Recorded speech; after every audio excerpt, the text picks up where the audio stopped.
Current Affairs Quiz on the 26th of July 2021 in Hindi 26 July 2021 current affairs पर प्रश्न और उत्तर।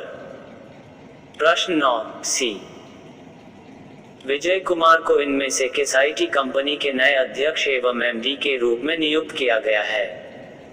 Wipro, HCL, TCS, Microsoft.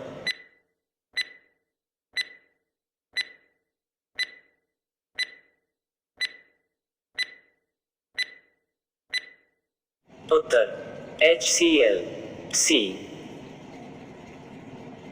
विजय कुमार को भारतीय आईटी क्षेत्र के विकास में अग्रणी भूमिका निभाने वाले शिव नादर के इस्तीफा के बाद HCL आईटी कंपनी के नए अध्यक्ष एवं एमडी के रूप में नियुक्त किया गया है। वे 5 वर्ष तक इस पद पर कार्यरत रहेंगे।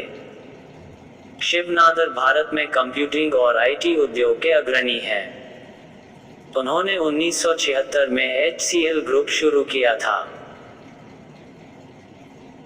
प्रश्न 10 स्पेशलिटी स्टील के लिए कितने करोड़ रुपए के उत्पादन से जुड़े प्रोत्साहन योजना को हाल ही में केंद्रीय मंत्रिमंडल ने मंजूरी दे दी है? 3,322 करोड़ रुपए, 4,322 करोड़ रुपए, 5,322 करोड़ रुपए, 6,322 करोड़ रुपए।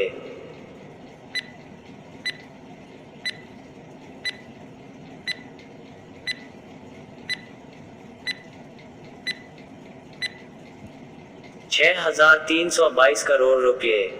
उत्तर 6,322 करोड़ रुपए। केंद्रीय मंत्रिमंडल ने हाल ही में स्पेशलिटी स्टील के लिए 6,322 करोड़ रुपए के उत्पादन से जुड़े प्रोत्साहन योजना को मंजूरी दे दी है,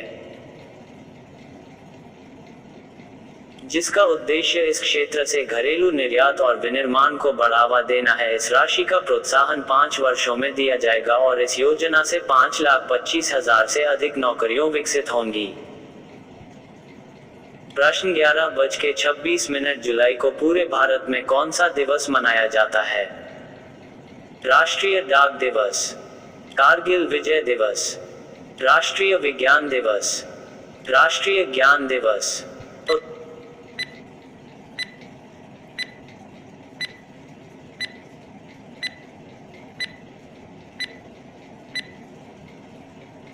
उत्तर कारगिल विजय दिवस। 26 जुलाई को पूरे भारत में कारगिल विजय दिवस मनाया जाता है। आज के दिन भारत और पाकिस्तान की सेनाओं के बीच वर्ष 1999 में कारगिल युद्ध हुआ था और लगभग 60 दिनों तक चला और 26 जुलाई के दिन इस अंत हुआ था। इसमें भारत विजय हुआ था। यह दिवस कारगिल विजय दिवस युद्ध में शहीद हुए भारतीय जवानों के सम्मान के लिए मनाया जाता है। प्रश्न 12 अंतर्राष्ट्रीय ऊर्जा एजेंसी और किसने renewables integration in India 2021 report launch की है? योजना आयोग, नीति आयोग, निर्वाचन आयोग, केंद्र सरकार।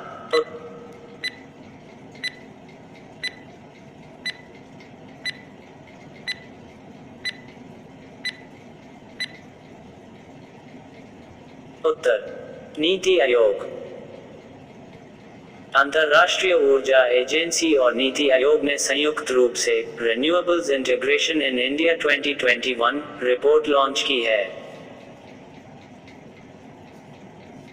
यह रिपोर्ट नवीकरणीय समृद्ध राज्यों के सामने ऊर्जा परिवर्तन चुनौतियों को समझने के लिए कर्नाटक, महाराष्ट्र और गुजरात सरकारों के साथ 3 राज्यों में आयोजित कार्यशालाओं के परिणाम पर आधारित है।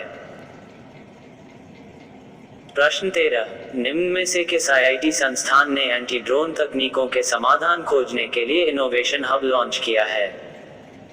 IIT Delhi, IIT Madras, IIT Delhi, IIT Kanpur.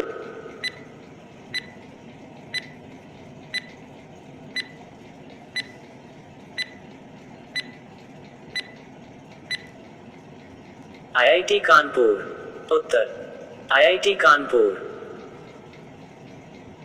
IIT Kanpur ने हाल ही में घुसपैठ पहचान प्रणाली, एंटी ड्रोन टेक्नोलॉजी, साइबर सुरक्षा प्रणाली के समाधान खोजने के लिए इनोवेशन हब लॉन्च किया है।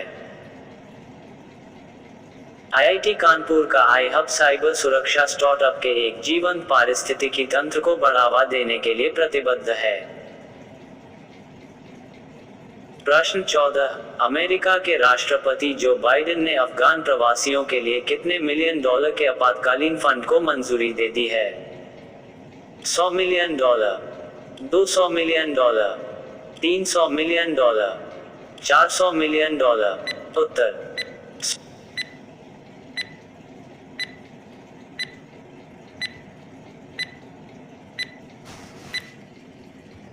उत्तर $100 मिलियन। अमेरिका के राष्ट्रपति जो बाइडेन ने अफगान प्रवासियों के लिए $100 मिलियन के आपातकालीन फंड को मंजूरी दे दी है, जो अफगानिस्तान में भू राजनीतिक स्थिति से उपजी है, जिसमें विशेष आव्रजन अफगान वीजा आवेदक भी शामिल हैं। साथ ही लगभग 2500 अफगानों को विभिन्न बैचों में फोर्ट ली लाया जा सकता है, जहां उन्हें तैनात किया जाएगा।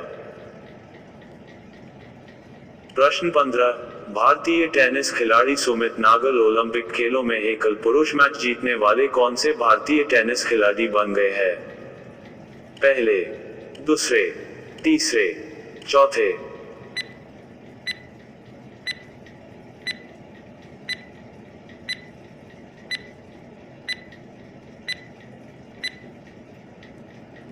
उत्तर तीसरे। भारतीय टेनिस खिलाड़ी सुमित नागल हाल ही में ओलंपिक खेलों में एकल पुरुष मैच जीतने वाले तीसरे भारतीय टेनिस खिलाड़ी बन गए हैं। वे 25 वर्ष में भारत के लिए जीतने वाले पहले खिलाड़ी बने हैं। उन्होंने मैच में इस्तोमिन को 6-4, 6-7, 6, 6-4 से हराकर यह उपलब्धि हासिल की है। जबकि वर्ष 1996 के अटलांटा खेलों में जीशान अली ब्राजील के फर्नांडो मेलिगेनी को हराकर एकल मैच जीतने वाले पहले भारतीय बने थे। प्रश्न 16, निम्न में से किस देश ने आनुवंशिक रूप से संशोधित गोल्डन राइस को मंजूरी दे दी है? जापान, चीन, फिलीपींस, भारत?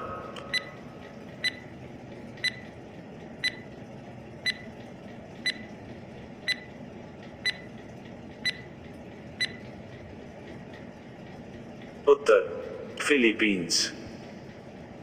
फिलीपींस ने हाल ही में आनुवंशिक रूप से संशोधित गोल्डन राइस को मंजूरी दे दी है। इस गोल्डन राइस को फिलीपींस द्वारा व्यावसायिक उत्पादन के लिए मंजूरी दी गई है। यह फैसला विश्व के विकासशील क्षेत्रों में बच्चों की जान बचाएगा और बचपन के अंधेपन का मुकाबला करेगा।